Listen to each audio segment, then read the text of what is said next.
ये कहानी है दो दोस्तों की और उनकी दोस्ती की शुरुआत हुई थी अभी कुछ दिन पहले हॉस्पिटल के कमरे से, जहां पर वो दोनों एडमिट थे।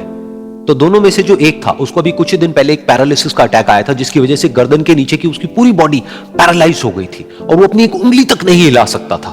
और पूरे दिन जो भी नर्स उसके पास में आती वो उसको एक ही बात कहता कि मुझे कोई ऐसा इंजेक्शन दे दो जिससे कि मैं मर जाऊं, अब मैं और जीना नहीं चाहता, ऐसी जिंदगी का मैं क्या करूंगा।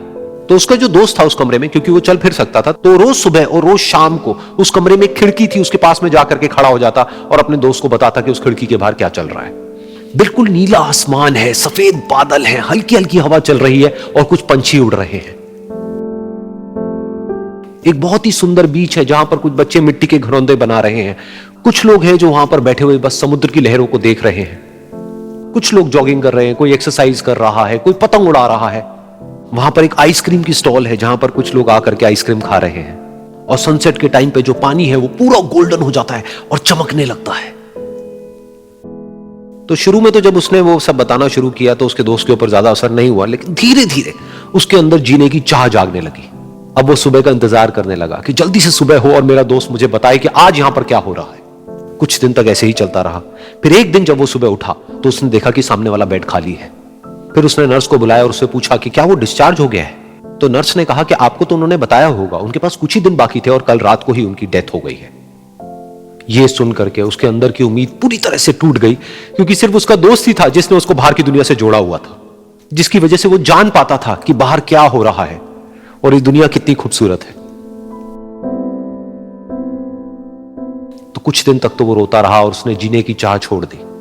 लेकिन दूसरी ही तरफ से उसके अंदर कहीं ना कहीं एक नई चाह पैदा हुई कि काश मरने से पहले एक बार मैं खुद अपनी आंखों से देखूं इस खिड़की के बाहर कि दुनिया कैसी है।